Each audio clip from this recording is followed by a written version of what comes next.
Bem-vindo e boa leitura. Na periferia de São Paulo, onde os prédios populares se erguiam como sentinelas cinzentas contra um céu que raramente mostrava seu azul mais intenso, vivia Lúcia Espósito, uma mulher de 64 anos com olhos cansados e mãos calejadas que contavam histórias de sacrifícios. Sua casa era pouco mais que uma modesta moradia no térreo de um casarão antigo, com rachaduras nas paredes externas e um telhado que parecia suspirar a cada chuva. E, no entanto, dentro daquelas frágeis paredes, batia o coração mais forte, um que mesmo depois de décadas de dificuldades, ainda escolhia a gentileza em vez da amargura. Naquela manhã de novembro, o vento frio se infiltrava pelas frestas da janela mal vedada, fazendo tremer as cortinas desbotadas que Lúcia havia costurado com suas próprias mãos 15 anos antes. Um raio de sol, pálido e quase tímido, filtrava-se através do vidro embaçado, iluminando o cômodo onde cada objeto contava uma história de economia. Sobre a mesa de madeira desgastada, uma fotografia amarelada mostrava um homem com um sorriso gentil, seu marido, José, falecido 10 anos antes, após uma longa doença que consumira não só sua vida, mas também suas economias. Lúcia se aproximou do pequeno fogão, onde uma panela continha apenas um punhado de macarrão. Era tudo o que podia comprar naquele dia. Sua aposentadoria mínima mal dava para cobrir os remédios para a artrite que atormentava suas articulações. E seu corpo doía pelas manhãs frias e pelas longas caminhadas em busca de material reciclável para vender por alguns trocados extras. Com movimentos lentos, mas precisos, misturou o macarrão ao molho simples de tomate. O aroma que preenchia o cômodo era o único luxo que ainda podia se permitir. Enquanto se preparava para sentar no banquinho de madeira em frente à sua porta, para comer a refeição, avistou uma figura cambaleando perto das lixeiras na esquina da rua. Era uma senhora idosa, elegante apesar das roupas sujas, como se estivesse perdida há dias. Seus cabelos grisalhos estavam presos em um coque, mas de forma desajeitada, e seus sapatos, que pareciam caros, estavam desgastados pela desilusão. Apertava o estômago com uma mão, enquanto com a outra se apoiava na parede para não cair. Sem hesitar, Lúcia largou o prato e se aproximou da mulher. "A senhora está bem?" perguntou, pousando delicadamente uma mão no ombro da idosa. A mulher assentiu fracamente, mas seus olhos traíam fome e confusão. Eram olhos de um azul intenso, quase transparente, que contrastavam com a pele pálida e as rugas profundas que marcavam seu rosto. Havia algo de nobre naquele rosto, apesar do estado de abandono. "Venha comigo", disse Lúcia, pegando-a delicadamente pelo braço.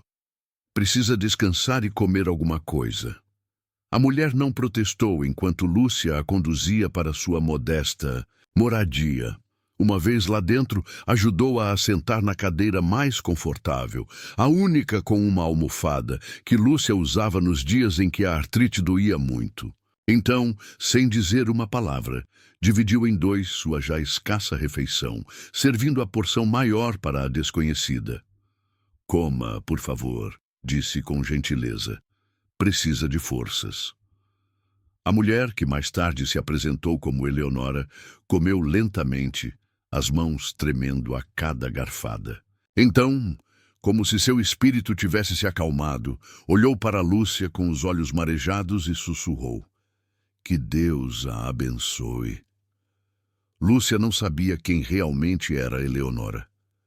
Tudo o que sabia era que alguém precisava de ajuda, e sua mãe a havia criado com a convicção de que nunca se fecha a porta para quem sofre.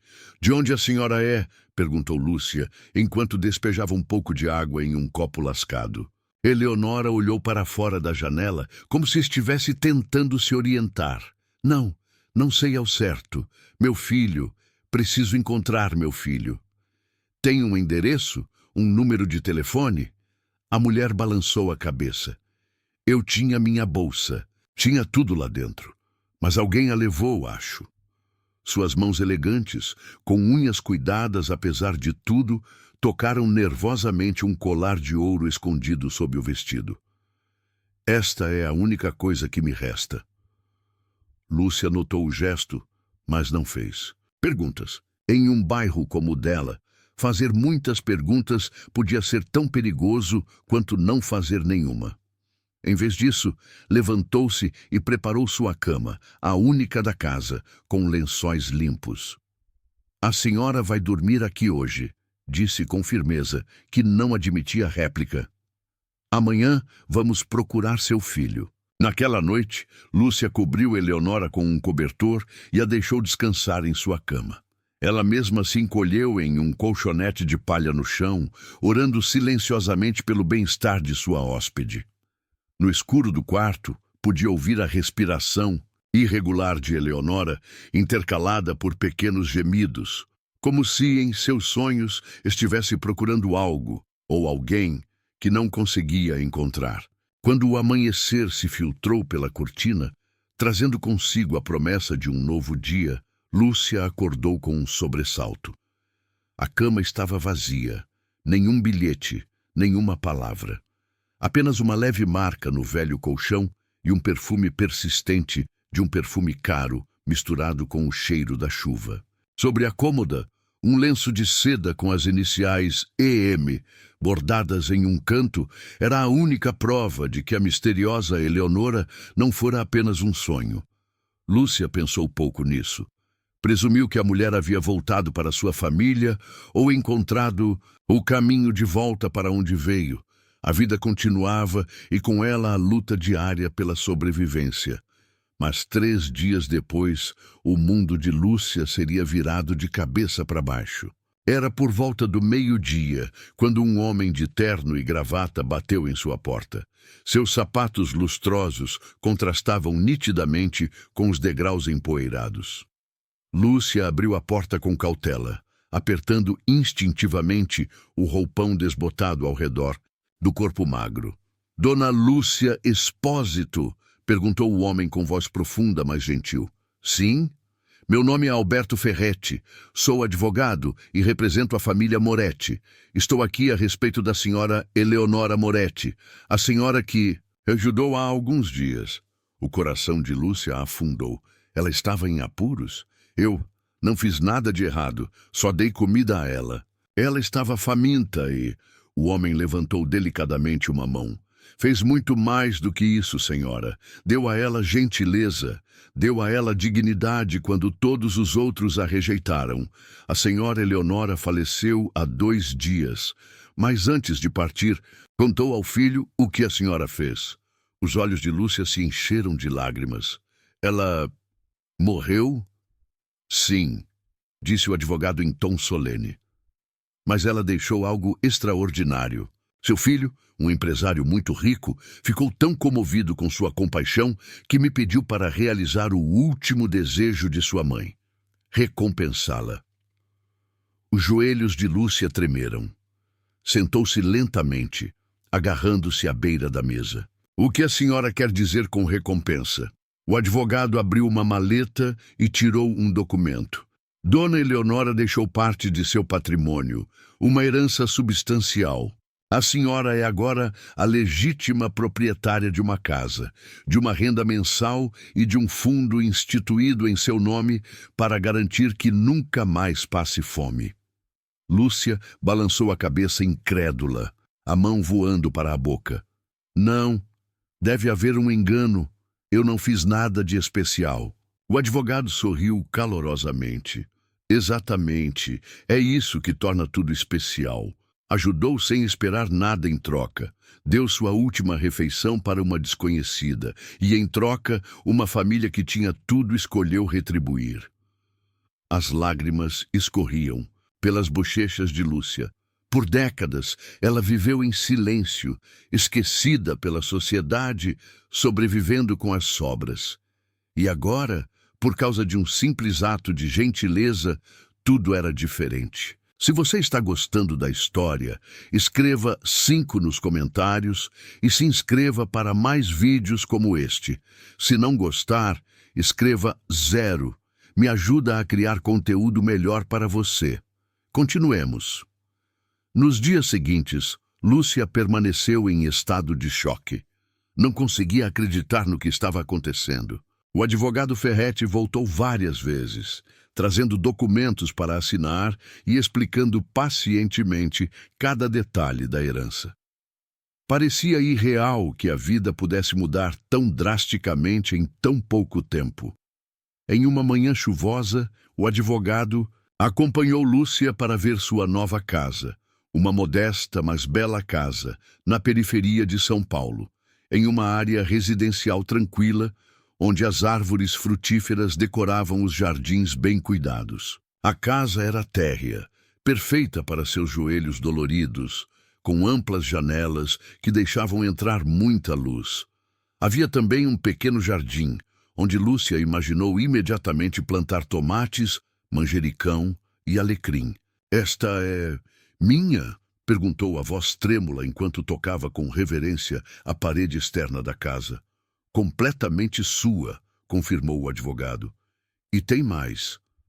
Lúcia o seguiu para dentro, onde cada cômodo era mobiliado com simplicidade, mas com bom gosto.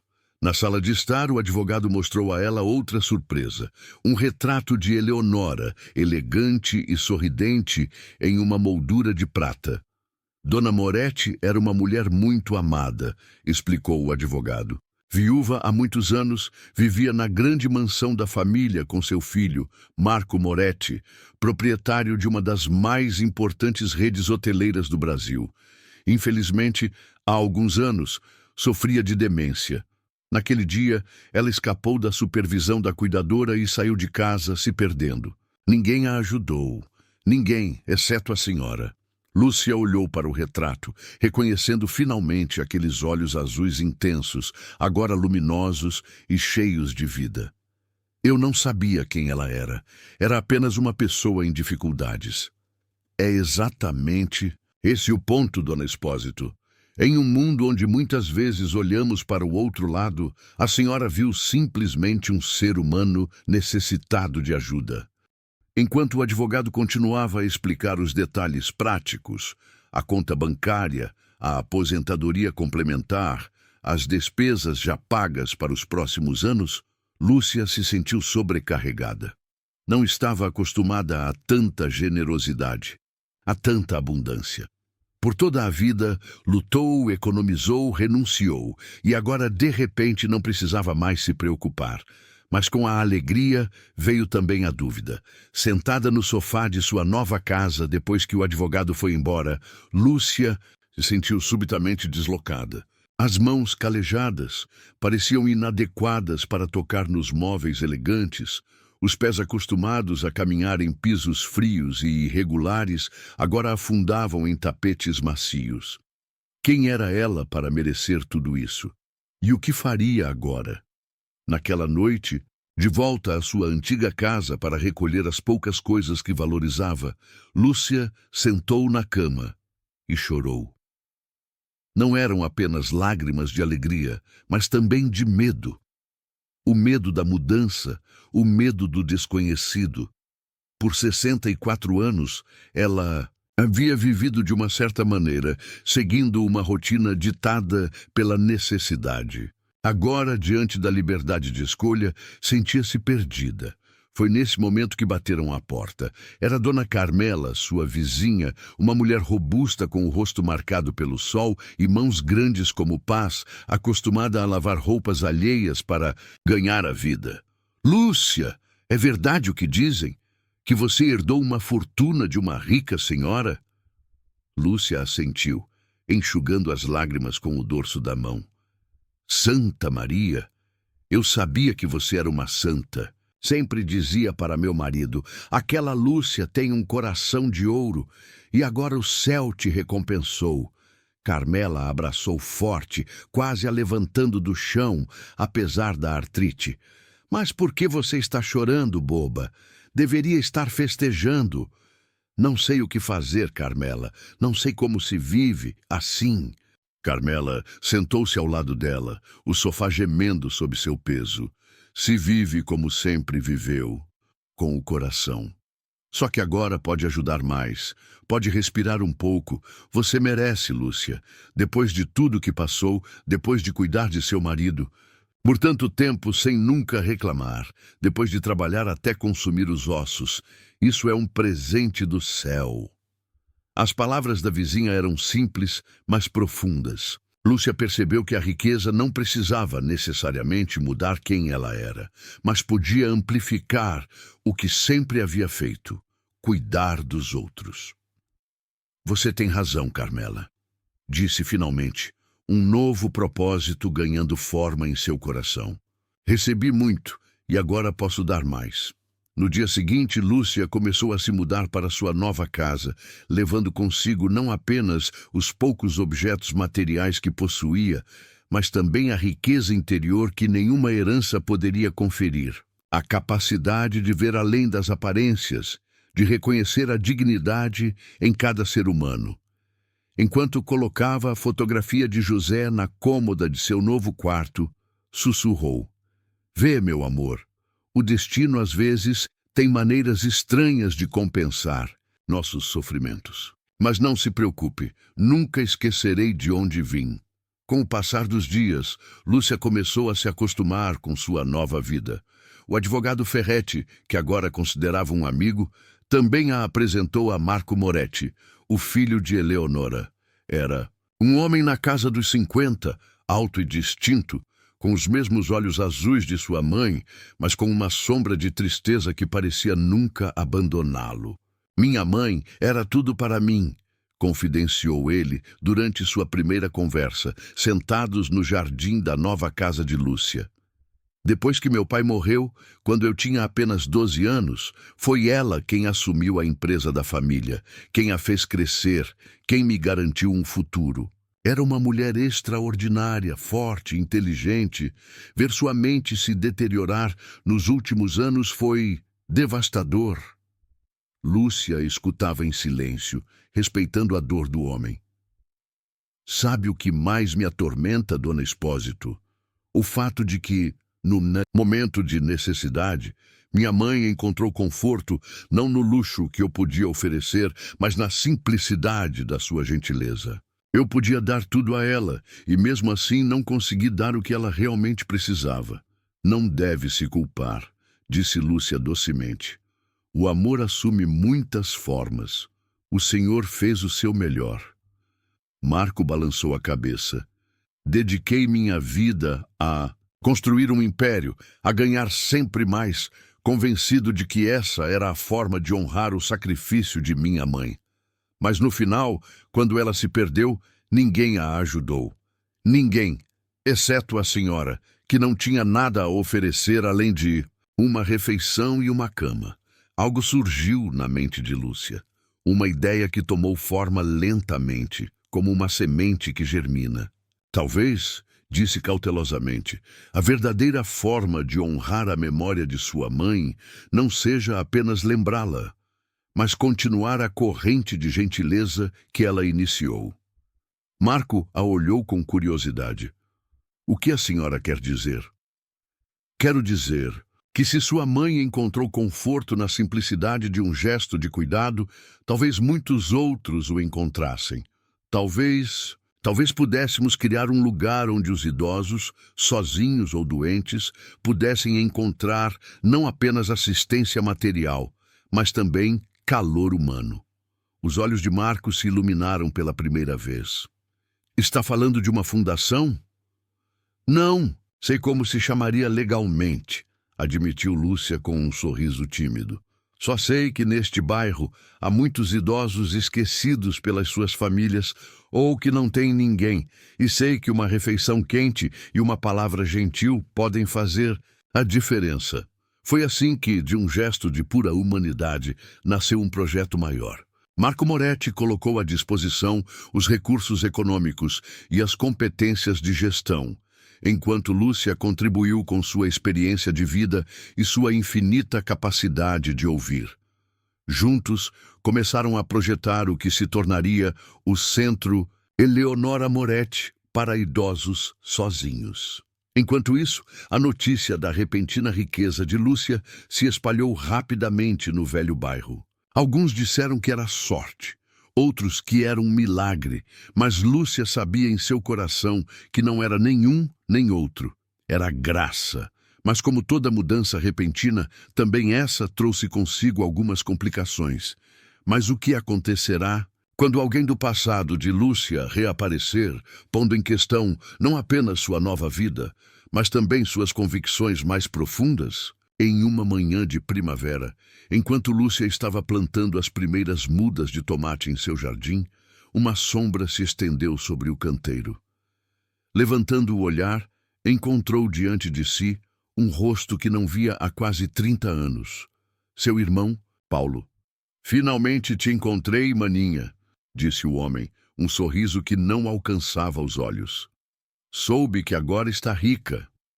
Lúcia levantou-se lentamente, tirando as luvas de jardinagem. O irmão havia envelhecido mal, o rosto marcado por rugas profundas que contavam uma vida de excessos e escolhas erradas. Foi ele quem partiu o coração da mãe, desaparecendo com as economias de uma vida para perseguir o jogo e as más companhias. "Paulo", disse simplesmente o nome que lhe parecia estranho na língua depois de tanto tempo. "Como soube onde me encontrar?" "Ah, as notícias viajam rápido quando se trata de dinheiro", respondeu ele com um gesto descuidado da mão. "Especialmente quando uma velha que nunca teve nada, de repente se torna dona de uma mansão." As palavras atingiram Lúcia como um tapa, mas ela tentou não demonstrar. "O que você quer, Paulo?" "É assim que recebe seu irmão depois de todos esses anos? Nada de abraço, nada de café para comemorar sua nova sorte?" Lúcia o fitou em silêncio por um longo momento. Então suspirou. "Entre. Vou preparar um café." Na cozinha luminosa da nova casa, Paulo olhava ao redor com olhos ávidos, avaliando mentalmente cada objeto. Lúcia preparou o café em silêncio, os movimentos automáticos que lhe davam tempo para acalmar o tumulto interior. "Então", disse Paulo depois de beber um gole, "me conte como conseguiu. Como convenceu uma velha rica a deixar tudo isso para você?" "Não convenci ninguém", respondeu Lúcia com calma. "Só ajudei uma pessoa em dificuldades como sempre fiz." Paulo riu, um som áspero e sem alegria. "Sempre a santa da família, hein? Mas agora a santidade paga bem, pelo visto." Lúcia sentou-se em frente a ele, observando o homem que um dia fora o irmãozinho que ela protegia dos valentões do bairro. Onde tinha ido parar aquele menino de olhos gentis? Quando ele se perdeu? "Se veio pedir dinheiro, Paulo, diga abertamente." O homem pareceu quase ofendido. "Não posso visitar minha irmã sem segundas intenções?" Podia ter feito isso nos últimos 30 anos, quando não tinha nada a me oferecer, além do meu afeto. Não fez. O silêncio que se seguiu foi pesado, carregado de recriminações não ditas e feridas nunca curadas. "Preciso de ajuda, Lúcia", admitiu finalmente Paulo, o olhar fixo na xícara vazia. "Estou em maus lençóis, maus mesmo." E assim, Paulo contou sua história. Dívidas de jogo, agiotas ameaçando, um casamento fracassado, filhos que não lhe dirigiam mais a palavra. Uma vida desperdiçada perseguindo sempre a próxima vitória, o próximo golpe de sorte que nunca chegava. Lúcia ouviu tudo em silêncio, o coração dividido entre a compaixão por um irmão perdido e a consciência de que alguns abismos são profundos demais para serem preenchidos com dinheiro. "Quanto?" perguntou no final. Paulo mencionou uma quantia que a fez perder o fôlego. Era uma soma enorme, mesmo considerando sua nova situação financeira. "Não posso te dar todo esse dinheiro, Paulo. Não resolveria o problema." O rosto do homem se endureceu. "Pensei que agora que está rica, ajudaria sua família." "E vou ajudar", disse Lúcia com firmeza. mas não dando dinheiro para pagar as dívidas de jogo, para que você volte a jogar. Posso te oferecer um lugar para ficar, um emprego honesto, um caminho para reconstruir sua vida. Paulo se levantou de rompante, a cadeira rangendo no chão. Não preciso da sua caridade condescendente. Preciso de dinheiro e, se você não me der, vou conseguir de alguma forma. Paulo, por favor, me escute. Não, você que me escute, interrompeu-a, apontando o dedo para ela. Acha que é melhor que eu só porque a sorte sorriu para você? Sempre foi assim, a julgar em silêncio, a se fazer de mártir. Mas sabe de uma coisa? A diferença entre nós é só que você teve um golpe de sorte e eu não. As palavras machucavam, mas Lúcia manteve a calma. A diferença entre nós, Paulo, é que eu nunca deixei de esperar por algo melhor, não só para mim, mas para todos. E não vou parar agora. Paulo saiu batendo a porta, deixando Lúcia sozinha com o peso de suas ameaças veladas e a dor de um laço familiar que parecia irremediavelmente comprometido. Nos dias seguintes, Lúcia não conseguiu se livrar da sensação de inquietação que a visita de Paulo lhe havia deixado. Não era apenas a preocupação com os problemas em que seu irmão poderia se meter, mas também uma dúvida mais profunda. Havia feito a escolha certa? Era realmente sensato recusar ajudar seu próprio sangue, por mais difícil que fosse a situação? Essas perguntas a atormentavam enquanto prosseguia o trabalho com Marco Moretti para a criação do Centro para Idosos. O projeto estava tomando forma. Haviam encontrado um edifício adequado, não longe do antigo bairro de Lúcia, e estavam planejando as reformas necessárias. Lúcia se entregava ao trabalho com paixão, encontrando conforto na concretude dos planos e na promessa de poder ajudar muitas pessoas. Foi durante uma dessas reuniões que Marco notou sua distração. "Tem algo a preocupando, Lúcia?" perguntou gentilmente, enquanto o arquiteto se afastava para atender a uma ligação. Lúcia hesitou, então decidiu compartilhar seu dilema.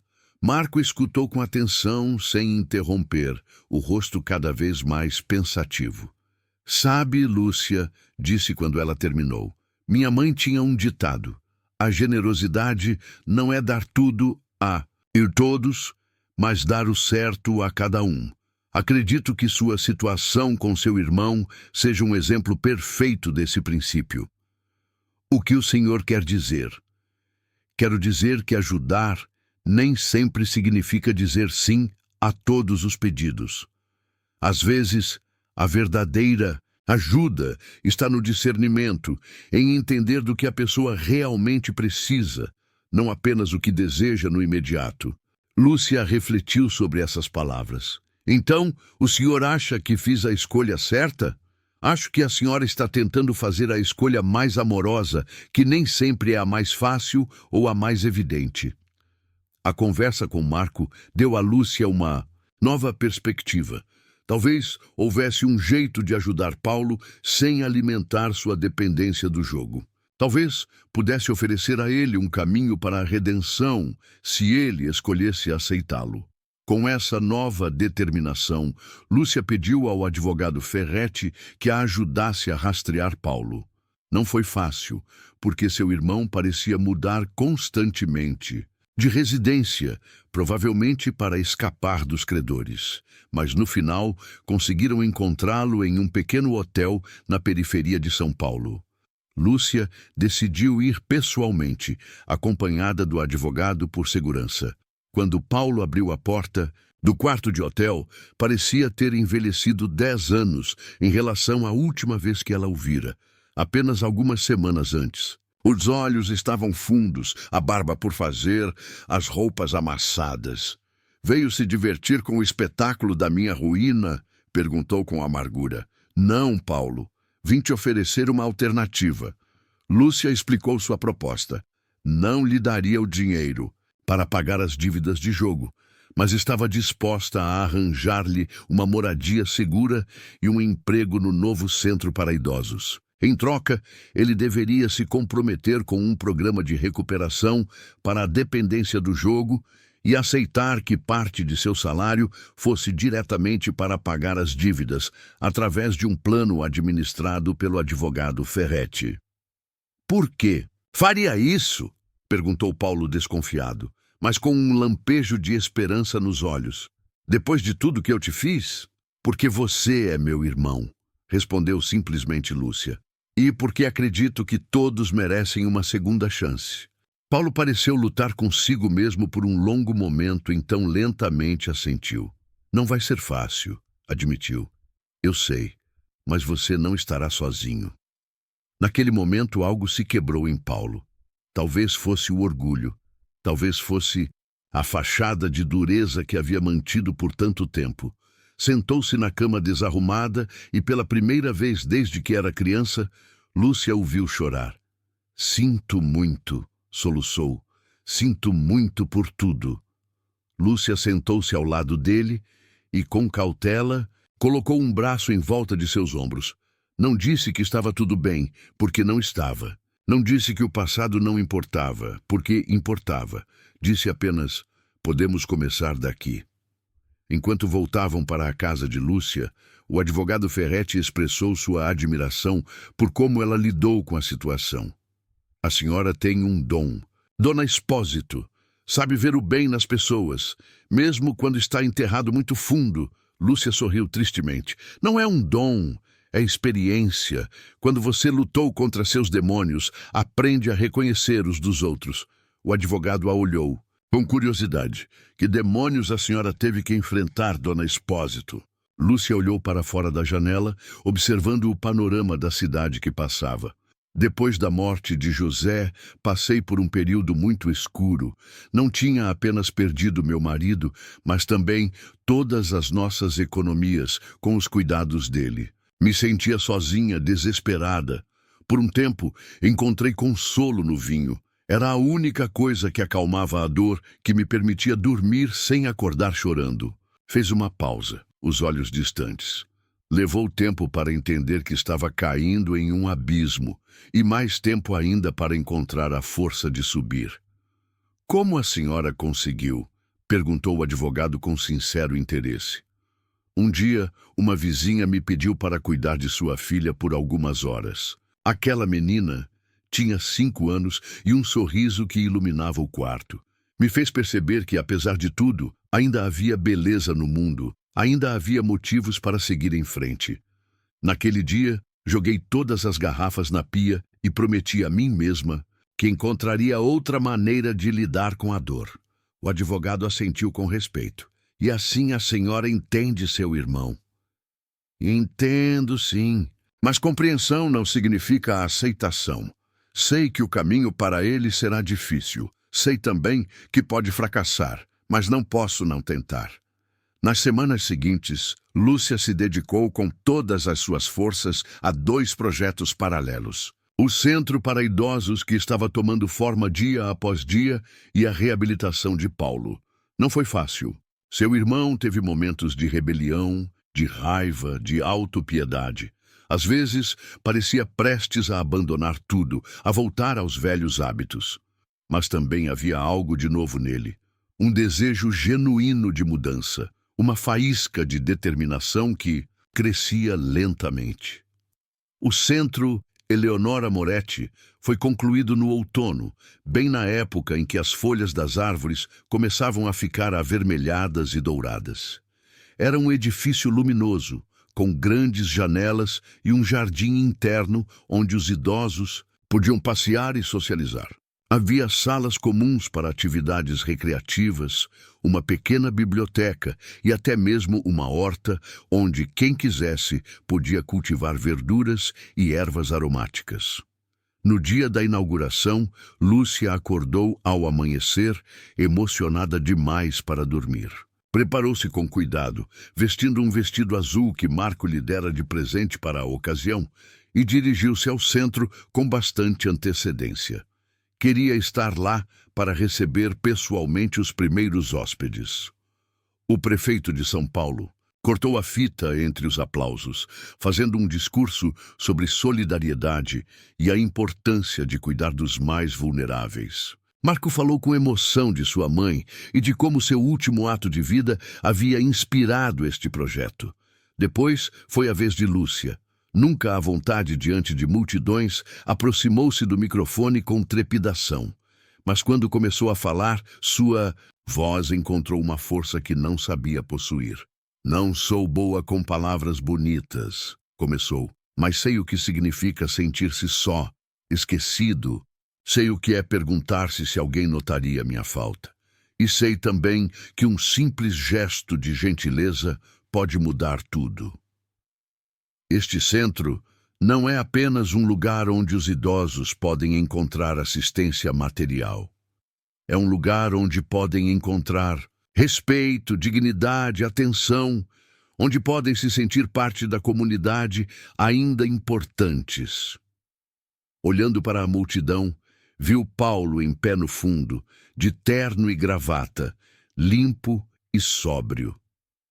Seus olhos se encontraram, e ele assentiu levemente, um gesto de reconhecimento e respeito que valia mais do que 1000 palavras. Eleonora Moretti me ensinou que a maior riqueza não se mede em dinheiro, mas em conexões humanas, que não importa o quanto você possui, mas o quanto está disposto a compartilhar, e que às vezes o presente mais precioso que você pode dar a alguém é simplesmente vê-lo, reconhecer sua humanidade. Os aplausos que se seguiram foram calorosos, mas para Lúcia o momento mais significativo foi quando, terminada a cerimônia oficial, os idosos começaram a chegar. Alguns eram acompanhados por familiares apressados que pareciam aliviados por se livrarem de um peso. Outros chegavam sozinhos, com pequenas malas gastas e olhos cheios de desconfiança. Lúcia os recebeu um por um, aprendendo seus nomes, ouvindo fragmentos de suas histórias. Havia Antônio, ex-marinheiro com uma coleção de histórias do mar, que ninguém mais tinha tempo de ouvir. Havia Rosa, que havia perdido o marido e o filho em um acidente de carro e ainda carregava o peso daquela tragédia depois de 30 anos. Havia José, como seu marido, pensou Lúcia com um aperto no coração, que conservava com carinho uma velha sanfona, mas não tinha mais forças para tocá-la. Com o passar dos dias, o centro se encheu de vida. Os idosos, inicialmente desconfiados, começaram a se sentir em casa. Formaram-se amizades, descobriram-se paixões esquecidas, criaram-se novas rotinas. Lúcia estava sempre ali, ouvindo, incentivando, mediando pequenos conflitos, celebrando pequenas vitórias. Paulo, contra todas as previsões, revelou-se uma ajuda preciosa. Tinha um talento natural para fazer os idosos rirem com suas piadas e histórias, e parecia encontrar satisfação em sentir-se útil.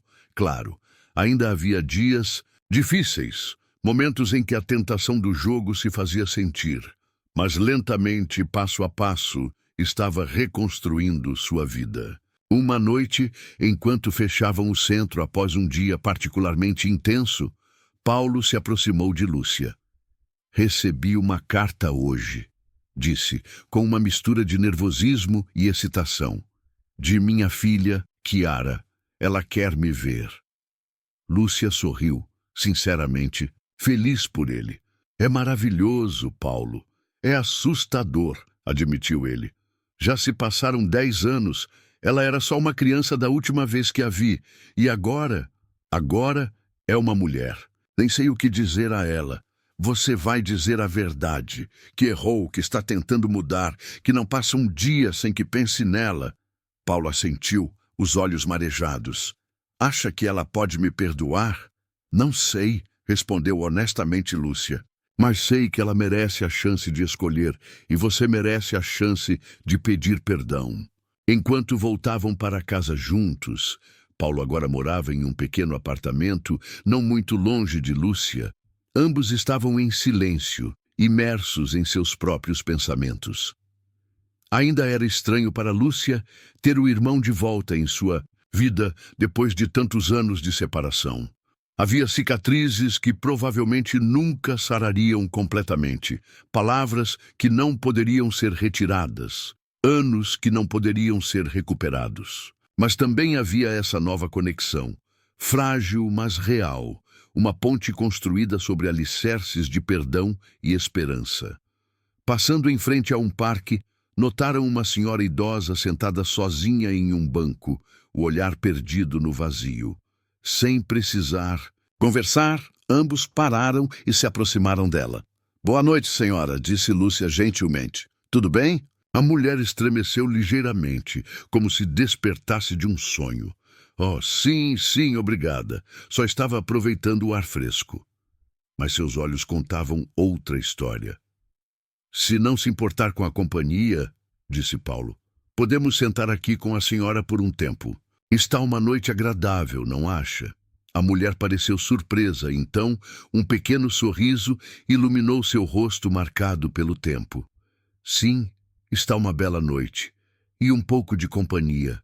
Seria bom." Sentaram-se ao lado dela, e logo a mulher, que se apresentou como Matilde, começou a contar fragmentos de sua vida. O marido desaparecido há anos, os filhos distantes, a solidão dos dias que se sucediam todos iguais. "Sabe, dona Matilde", disse Lúcia quando a mulher fez uma pausa, "conheço um lugar onde a senhora pode encontrar amigos e atividades interessantes. Um lugar onde ninguém se sente sozinho." E enquanto descrevia o centro Eleonora Moretti, Lúcia sentiu uma profunda gratidão no coração. Por todas as dificuldades que havia enfrentado, por todos os sofrimentos que havia suportado, ela havia chegado aqui, a este momento, a esta possibilidade de estender a mão a quem precisava, assim como alguém havia estendido a mão a ela. "Vai nos visitar amanhã?" perguntou no final. Matilde olhou para ela com olhos em que a esperança combatia o medo da mudança. "Talvez... Sim, talvez eu vá." Quando se levantaram para ir, Paulo pôs uma mão no ombro de Lúcia. "Sabe de uma coisa, maninha? Acho que a mamãe estaria orgulhosa de você." Lúcia não respondeu, mas em seu coração sabia que era verdade. E talvez, só talvez, também a mamãe estaria orgulhosa de Paulo, do homem que estava tentando se tornar. Você já conheceu alguém que viveu uma transformação tão profunda em sua vida, passando do desespero à esperança? Conte sua experiência nos comentários. Alguns meses depois da abertura do centro, Marco convidou Lúcia para um evento beneficente. Era um jantar de gala para arrecadar fundos, para expandir o projeto e abrir outros centros semelhantes em diferentes partes da cidade. Lúcia estava nervosa com a ideia de participar de um evento tão elegante, mas Marco insistiu. "A senhora é o coração deste projeto, Lúcia. As pessoas precisam ouvir sua história diretamente da senhora." E assim, com um vestido de gala emprestado da filha de Marco e sapatos que machucavam seus pés, Lúcia se viu em um salão luxuoso, cercada por pessoas em trajes elegantes e joias brilhantes. Sentia-se deslocada, como se estivesse usando uma fantasia para uma peça de teatro. Mas quando Marco a apresentou no palco e pediu que dissesse algumas palavras, algo estranho aconteceu. Olhando para todas aquelas pessoas privilegiadas, Lúcia não sentiu nem intimidação, nem ressentimento. Viu apenas outros seres humanos, com suas histórias, suas feridas, suas esperanças. E falou a eles de coração para coração, sem pretensões. Contou sobre Eleonora, perdida e confusa, que ninguém havia parado na rua para perguntar se estava bem. Contou sobre os idosos do centro, sobre suas histórias ricas em sabedoria e dor. Contou sobre como um pequeno gesto de gentileza podia mudar uma vida, não apenas a de quem recebe, mas também a de quem dá. "Talvez pensem que não podem fazer a diferença", concluiu. "Talvez pensem que os problemas do mundo são grandes, demais, complexos demais. Mas garanto que mesmo o gesto mais simples, feito com amor sincero, pode criar ondas que se espalham muito além do que podemos ver." Quando terminou de falar, houve um momento de silêncio absoluto. Depois, uma salva de palmas que parecia não ter fim. Muitas pessoas estavam com os olhos marejados e algumas se levantaram. Marco, ao seu lado, apertou sua mão com força, um gesto de gratidão e admiração. A noite foi um sucesso extraordinário. Não apenas arrecadaram fundos muito além das expectativas, mas muitas pessoas se aproximaram de Lúcia, oferecendo seu tempo, suas habilidades, seu apoio para o projeto. Um médico aposentado se ofereceu para fazer visitas gratuitas aos idosos do centro. Uma jovem professora de música propôs ministrar oficinas semanais. Um grupo de estudantes universitários se comprometeu a organizar eventos intergeracionais. Voltando para casa naquela noite, sentada no banco de trás do carro de Marco, Lúcia olhava as luzes da cidade que brilhavam como estrelas cadentes na terra. Sentia-se cansada, mas cheia de uma estranha euforia. Algo estava mudando, não apenas em sua vida, mas na de muitas pessoas, e ela, de alguma forma, fazia parte disso. Fez um discurso extraordinário hoje à noite, disse Marco, olhando-a pelo espelho retrovisor. Acho que tocou muitos corações. Lúcia sorriu, envergonhada pelos elogios, mas secretamente feliz. Apenas disse a verdade. A verdade dita com amor é a força mais poderosa que existe, respondeu ele. Minha mãe sempre dizia isso. O pensamento em Eleonora levou ambos a um momento de reflexão silenciosa. Era estranho como uma pessoa que Lúcia havia conhecido apenas por algumas horas havia mudado tão profundamente sua vida. E não apenas a dela, mas também a de Marco, de Paulo, dos idosos do centro e agora potencialmente de muitas outras pessoas ainda. Sabe o que eu penso às vezes? Disse Marco, quebrando o silêncio. Penso que minha mãe se perdeu naquele dia por um propósito, como se algo maior que nós tivesse orquestrado nosso encontro. Lúcia não tinha certeza se acreditava no destino ou em um plano divino. A vida havia lhe ensinado que muitas vezes as coisas acontecem sem uma razão aparente, que o sofrimento atinge indiscriminadamente, que a justiça nem sempre é garantida. Mas, ao mesmo tempo, não podia negar que havia algo de extraordinário na forma como tudo havia acontecido. Talvez, disse finalmente, ou talvez seja só que o amor é contagioso. Um gesto de gentileza inspira outro, e depois outro ainda, como uma corrente que se estende ao infinito. Chegando em frente à sua casa, Marco desceu para abrir a porta para ela. Amanhã será um dia importante, lembrou. O prefeito virá visitar o centro e há aqueles jornalistas que querem fazer uma reportagem. Lúcia assentiu, tentando não mostrar a ansiedade que essa perspectiva lhe causava. Nunca havia se sentido à vontade sob os holofotes. Vai dar tudo certo, tranquilizou Marco, como se tivesse lido seus pensamentos. Só precisa ser você mesma. É mais que suficiente. Entrando em casa, Lúcia foi recebida pelo silêncio acolhedor de seus cômodos. Ainda às vezes, acordava surpresa por não estar em sua antiga casa úmida e fria. Mas a cada dia, aquele lugar se tornava cada vez mais seu lar. Havia pendurado as velhas fotografias de família nas paredes, plantado flores no jardim, preenchido as prateleiras com livros que nunca tinha tido tempo de ler antes. Preparou-se para a noite com o ritual habitual. Uma xícara de chá de camomila, uma prece silenciosa, um momento para lembrar José e todos aqueles que não estavam mais ali.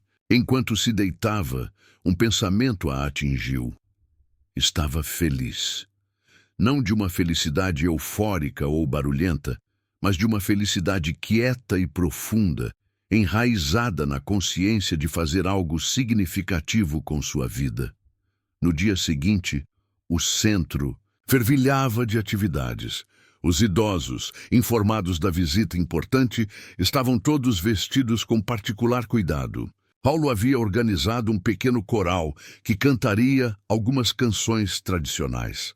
A cozinha cheirava a molho que fervilhava lentamente, preparado de acordo com a receita que Rosa havia aprendido com sua avó.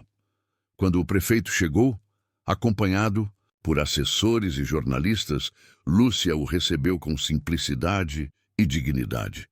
Guiou-o pelos espaços do centro, apresentando os idosos não como hóspedes ou usuários, mas como pessoas, cada uma com sua própria história, suas próprias paixões, suas pequenas e grandes vitórias diárias.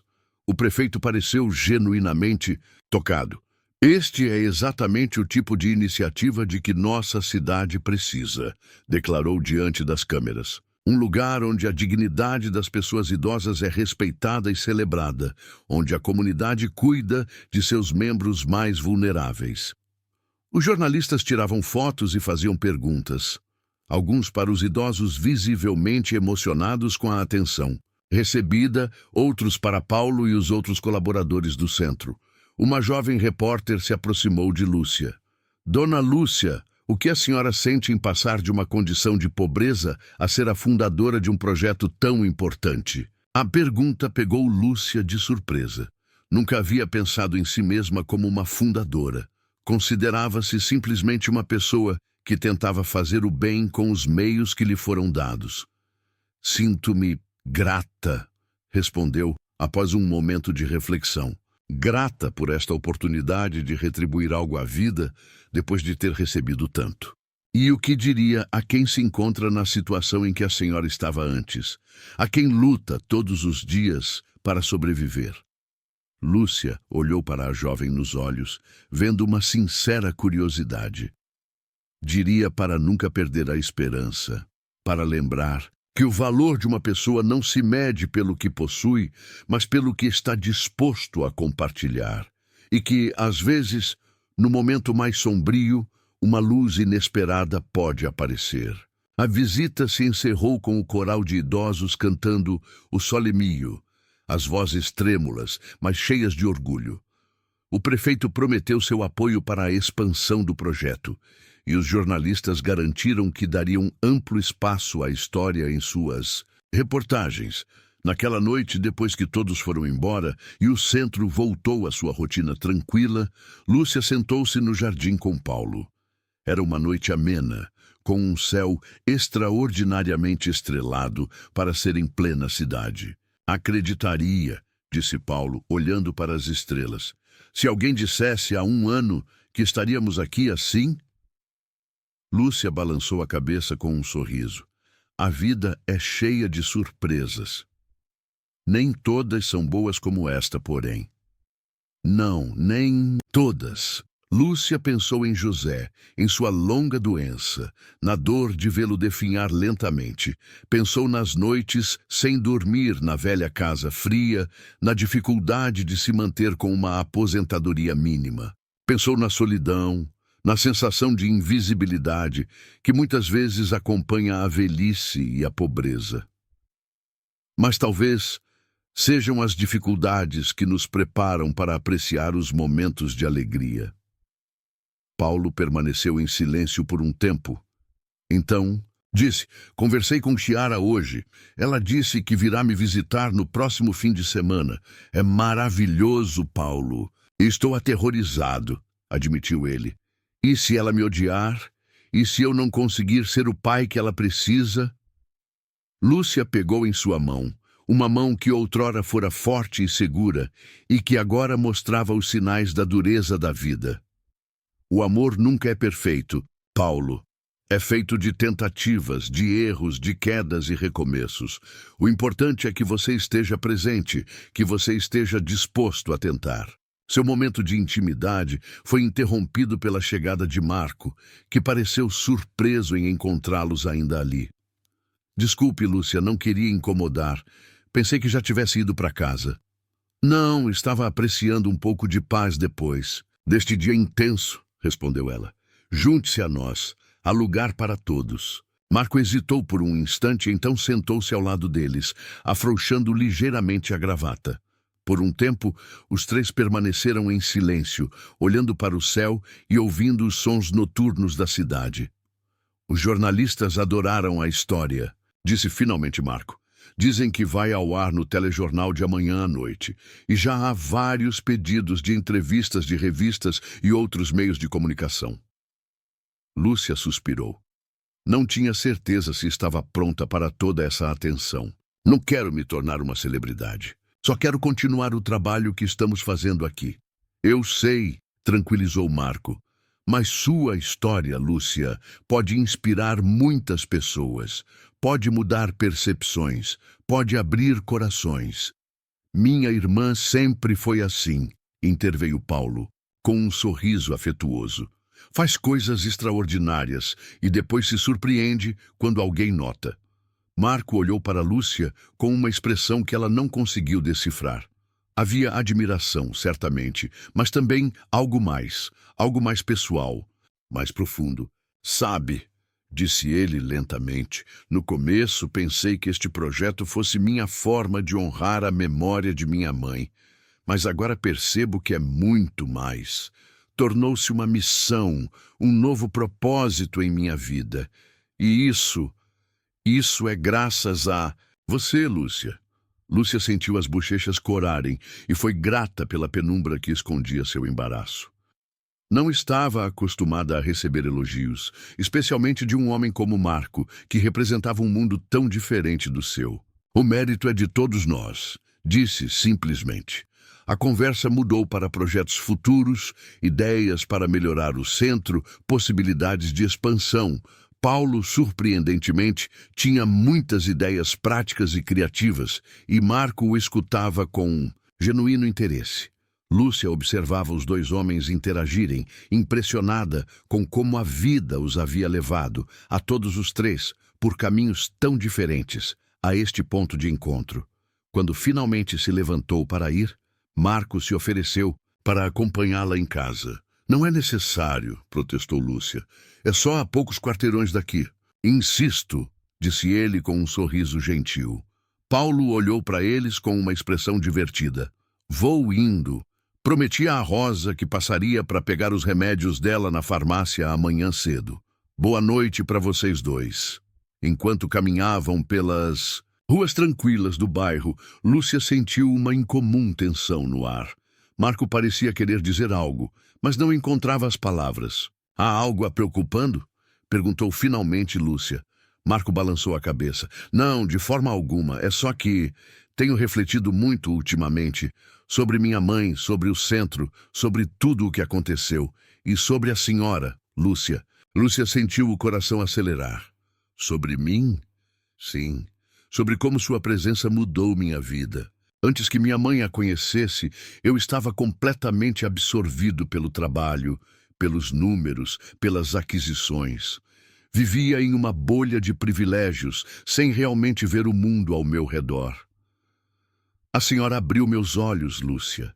Me mostrou o que realmente significa viver com propósito e significado. Pararam em frente ao portão da casa de Lúcia. A lua cheia iluminava o jardim, fazendo brilhar as flores brancas das rosas que ela havia plantado. Marco, disse Lúcia, sentindo-se repentinamente vulnerável. Sou apenas uma mulher simples que tentou fazer o bem com o que lhe foi dado. E é exatamente isso que a torna extraordinária, respondeu ele, a voz baixa e intensa. Sua humildade, sua gentileza, sua capacidade de ver beleza e possibilidades onde outros veem apenas desespero. Lúcia baixou o olhar, dominada por emoções que não sentia há muito tempo. Aos 64 anos, não esperava certamente sentir o coração palpitar como o de uma menina. É tarde, disse, finalmente. Deveríamos... Sim, claro, concordou Marco rapidamente. Descanse, amanhã será outro dia cheio. Mas em vez de ir embora, permaneceu ali, olhando-a com uma expressão que misturava determinação e incerteza. Então, com um gesto surpreendentemente tímido para um homem de sua posição e segurança, pegou em sua mão. Lúcia, sei que pode parecer estranho, sei que viemos de mundos diferentes, mas gostaria de conhecê-la melhor. Não como colaboradores neste projeto, mas como pessoas, como amigos. Talvez, talvez até mais do que isso. Lúcia permaneceu sem palavras. Nunca havia imaginado, nem mesmo em seus sonhos mais audaciosos, que um homem como Marco Moretti pudesse se interessar por ela dessa forma. Não precisa responder agora, acrescentou ele rapidamente, vendo sua confusão. Pense nisso, leve o tempo que precisar. Soltou a mão dela e deu um passo para trás. Boa noite, Lúcia. Boa noite, Marco, conseguiu responder. Enquanto o via se afastar, Lúcia levou a mão ao coração, sentindo-o bater rápido e forte. Aos 64 anos, depois de uma vida de sacrifícios e renúncias, encontrava-se diante de uma possibilidade que nunca havia considerado. Iniciar um novo capítulo, abrir seu coração mais uma vez. Entrou em casa e sentou-se no sofá, sobrecarregada por pensamentos e sentimentos contraditórios. O que José teria pensado? Teria querido que ela seguisse em frente, que encontrasse um novo amor? E Paulo, como reagiria? E todos aqueles que conheciam sua história, que a admiravam por seu altruísmo desinteressado, o que diriam se soubessem que estava considerando um relacionamento com um homem rico e poderoso? Mas, acima de tudo, perguntava-se se estava pronta, se depois de tantos anos de solidão ainda tinha a capacidade de se abrir, de confiar, de amar. Com esses pensamentos turbulentos, Lúcia adormeceu no sofá, sob o olhar silencioso da fotografia de José. Qual foi o momento de virada mais inesperado da sua vida? Aquele em que sentiu que tudo estava prestes a mudar. Na manhã seguinte, Lúcia acordou com um senso de determinação. Havia passado uma noite agitada, cheia de sonhos confusos, em que o passado e o presente se entrelaçavam de maneiras estranhas. Mas à luz do dia, as coisas pareciam mais claras. Iria levar as coisas com calma, um passo de cada vez. Não apressaria decisões ou sentimentos. Se permitiria explorar essa nova possibilidade sem expectativas ou pressões. No centro, o dia seguia com a rotina habitual. Os idosos tomavam café juntos. Alguns participavam de atividades organizadas. Outros preferiam a tranquilidade da leitura ou simplesmente olhar pela janela, perdidos nas lembranças. Paulo já estava lá, ajudando Rosa a arrumar seus remédios, escutando pacientemente sua história sobre a farmácia onde havia trabalhado quando jovem, que contava praticamente todas as manhãs como se fosse a primeira vez. Você está com uma aparência estranha hoje, disse Paulo quando viu Lúcia. Aconteceu alguma coisa depois que eu fui embora ontem à noite? Lúcia tentou manter uma expressão neutra. Não, nada de especial, só um pouco de cansaço. Paulo a estudou com atenção, mas não insistiu. Hoje à tarde tem aula de pintura. Antônio se preparou a semana toda. Disse que quer pintar o mar de quando era jovem. Lúcia sorriu com o pensamento. Antônio, apesar das mãos deformadas pela artrite, tinha um talento surpreendente para capturar as cores e as atmosferas do mar carioca. A manhã passou rapidamente entre compromissos e pequenas emergências a serem resolvidas. Lúcia tentava se concentrar no trabalho, mas seus pensamentos continuavam a voltar à conversa com Marco da noite anterior. Perguntou-se se ele viria ao centro hoje e o que lhe diria. Era quase meio-dia quando a porta da entrada se abriu e uma jovem entrou timidamente. Tinha longos cabelos negros presos em um rabo de cavalo e olhos escuros que pareciam observar tudo. Com atenção. Havia algo familiar naquele rosto, algo que fazia o coração de Lúcia bater com um ritmo incerto. A mulher hesitou por um instante na soleira, então abaixou o olhar, como se quisesse evitar cruzar seus olhos. Lúcia se aproximou com passos leves. "Posso ajudar?" perguntou, oferecendo um sorriso gentil. A jovem ergueu as pálpebras e, com a voz trêmula, respondeu: "Meu nome é Chiara. Eu sou filha de Paulo." Por um momento, Lúcia ficou sem palavras. Todo aquele tempo vivido em dúvidas e incertezas havia confluído naquele momento. Chiara, o fruto do amor juvenil de Paulo, a filha que nunca havia conhecido, ali diante dela. A emoção a dominou, mas conseguiu se conter. "Entre, por favor", convidou-a, indicando com um gesto gentil a sala comum. A garota deu alguns passos à frente, olhando ao redor com ar de quem não sabe onde está. As cores quentes das paredes, os sorrisos acolhedores das pessoas sentadas às mesas, o cheiro de café e molho que pairava no ar.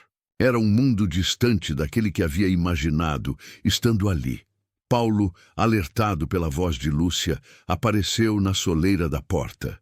À vista de sua filha, o rosto se iluminou com uma emoção que não conseguia conter. Aproximou-se com cautela, como se temesse se dissolver se fosse impetuoso demais.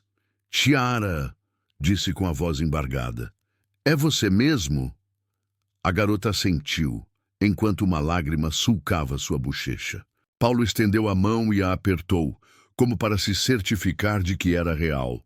Em seguida, a puxou para um abraço longo e terno, um abraço que curava anos de ausência, de arrependimentos, de melancolia. Lúcia observava aquela cena com o coração apertado. Todas as perguntas que não haviam encontrado resposta estavam finalmente sendo respondidas naquele gesto. Quando se separaram, Chiara olhou para Lúcia. "Minha mãe me disse para vir aqui, para procurar o papai." Suas palavras estavam cheias de incerteza. "E me falaram de você, desta mulher que ajudou o papai a se reconstruir." "Fico feliz que você tenha vindo", respondeu Lúcia, ainda comovida.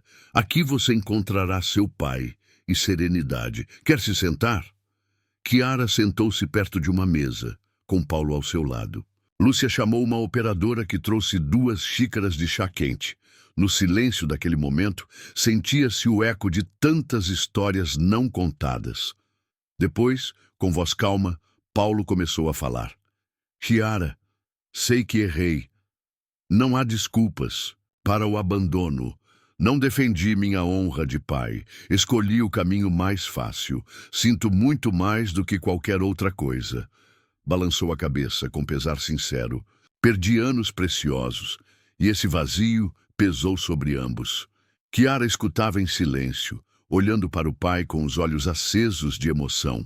Depois de um longo suspiro, disse: "Aprendi a viver sem você, papai, mas nunca deixei de esperar que um dia te encontrasse. E acho que te perdoei. Não totalmente, talvez, mas estou aqui, por você." As palavras de Chiara foram um bálsamo para a alma de Paulo. Com delicadeza, pegou em suas mãos e beijou-as juntas. As lágrimas molhavam seu rosto, mas era um choro, de renascimento, não mais de dor. Então, juntos, voltaram-se para Lúcia. "Obrigado, dona Expósito. Sem a senhora eu nunca teria chegado aqui." Lúcia corou com o elogio. Então sorriu com gratidão. "Para mim foi uma honra ajudar vocês dois. Agora vocês são uma família de novo." Naquela tarde, Chiara se juntou a Lúcia e Paulo para um passeio pelos corredores do centro.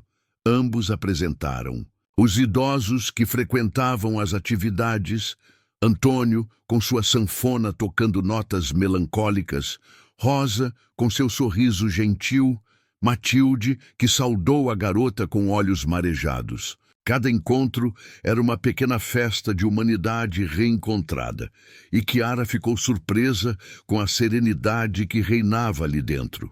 Quando voltaram ao escritório, Marco os estava esperando. Com um aceno respeitoso, fez espaço para eles. Havia acabado de receber um telefonema de uma revista importante, que queria uma reportagem sobre o sucesso do centro e sobre o extraordinário laço nascido entre Lúcia e a família Moretti.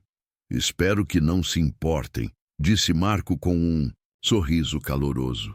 "Acho que é uma oportunidade para dar a conhecer nossa história a um público mais amplo." Paulo e Chiara trocaram um olhar. Então, Paulo assentiu. "Acho que é justo. Nossa experiência pode dar esperança a outros." "E Lúcia, Com um véu de emoção nos olhos, acrescentou: "Estou pronta." Nos dias seguintes, a reportagem foi publicada. Fotografias de sorrisos sinceros, de mãos que se apertavam, de um espaço de alegria e partilha. Muitas pessoas escreveram oferecendo sua ajuda: voluntários, médicos, jovens desejosos de fazer experiência. O pequeno centro cresceu ainda mais, ganhando o apelido carinhoso de Refúgio do Coração. Mas a vida, no fundo, é um emaranhado de alegrias e desafios. Justamente quando tudo parecia estar indo bem, Lúcia recebeu um telefonema do banco. Houve um erro contábil. Uma transferência havia dado errado por um problema de coordenadas e parte dos fundos destinados ao centro estava temporariamente bloqueada. O pânico correu por ela como um arrepio. Sem aquele dinheiro, as despesas correntes estariam em risco e a confiança de voluntários e idosos vacilaria. Imediatamente, Marco correu para ajudá-la. O problema foi esclarecido em poucas horas, graças à intervenção do advogado Ferretti, mas a ansiedade daqueles momentos permaneceu gravada em seus corações. Compreenderam o quão frágil era cada projeto, por mais sólido que pudesse parecer. Mas foi justamente naquela ocasião que se fortaleceu sua aliança. Trabalharam lado a lado, encontrando soluções rápidas e tranquilizando todos sobre o fato de que nada mudaria. Enquanto isso, a relação entre Lúcia e Marco se tornava mais íntima, entrelaçando piedade e respeito, admiração e ternura. Seus encontros não eram mais apenas profissionais. Jantares tranquilos em um boteco do bairro, passeios no jardim da casa, confidências trocadas sob um céu estrelado. Mas ambos, conscientes das diferenças que os separavam, prosseguiam com cautela, dando ao sentimento o tempo de enraizar-se. Chegou o verão, e com ele a festa anual do centro. Havia se tornado um encontro tradicional para voluntários, hóspedes, famílias. Desta vez, porém, o evento tinha um significado ainda mais profundo. Celebravam o primeiro ano de vida do projeto e queriam fazê-lo com uma cerimônia sob as árvores frutíferas, entre luzes suspensas e mesas repletas de especialidades caseiras. Giara cuidou da decoração das flores, Paulo coordenou a música, Lúcia cuidou dos discursos de boas-vindas. Quando à noite sentou-se no palco improvisado para agradecer a todos, sentiu o calor dos olhares direcionados a ela. Mas, em vez de falar novamente de generosidade ou de esperança, escolheu compartilhar a lição mais preciosa que havia aprendido. A vida nos coloca diante de provas que parecem intransponíveis e muitas vezes nos sentimos sozinhos. Mas nunca estamos verdadeiramente sozinhos. Sempre há alguém disposto a estender a mão, seja quem for, seja qual for o nosso passado. Aprendi que a verdadeira riqueza está na partilha do nosso tempo e do nosso afeto. E se hoje estamos aqui, celebrando juntos, é porque escolhemos olhar além de nós mesmos. Uma salva de palmas acompanhou aquelas palavras, acompanhada por lágrimas de emoção. No meio da multidão, Marco apertou a mão de Lúcia e lhe deu um beijo casto na bochecha. Chiara e Paulo sorriram para ela, felizes com aquela família ampliada que havia se formado. A noite prosseguiu entre cantos e bailes improvisados. Os idosos, que tanto haviam temido a solidão, agora dançavam com leveza ao lado dos jovens voluntários. As luzes quentes criavam uma atmosfera quase mágica. E Lúcia, enquanto olhava para aquela paisagem de sorrisos e abraços, sentiu no peito uma paz nunca antes experimentada. Quando a festa estava chegando ao fim, ela se aproximou de Marco, enquanto os últimos convidados se despediam com dedos cansados, mas corações cheios. "Obrigado por tudo", sussurrou, pousando uma mão em seu peito. "Obrigado a você", respondeu ele, acariciando seus cabelos. "Sem você, tudo isso não existiria." Seus olhos se encontraram e, naquele silêncio perfeito, trocaram uma promessa tácita. continuariam a caminhar juntos, um passo de cada vez, sem pressa, com a consciência de que cada dia traz consigo a possibilidade de um novo começo. Algum tempo depois, quando os compromissos do centro e as notícias no jornal diminuíram, Lúcia descobriu que estava grávida de um neto. Chiara, emocionada, anunciou a gravidez com um pequeno sussurro durante uma manhã de março. Foi uma alegria compartilhada por todos. Aquela nova vida simbolizava o futuro, a continuidade de uma história que conhecera a dor e a redenção.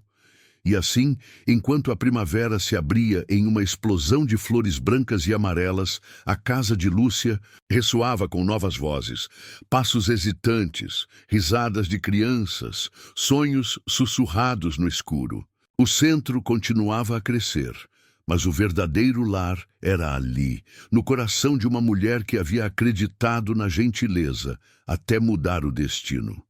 Naquele novo capítulo, cada gesto de atenção, cada oferta de ajuda, cada sorriso dado sem esperar, nada em troca, era o presente mais precioso. E Lúcia, que havia começado a escrever sua história em um dia de frio e solidão, agora sabia que aquela página nunca deixaria de ser virada, porque a vida é um livro sem fim, escrito junto, palavra após palavra, com a tinta da compaixão.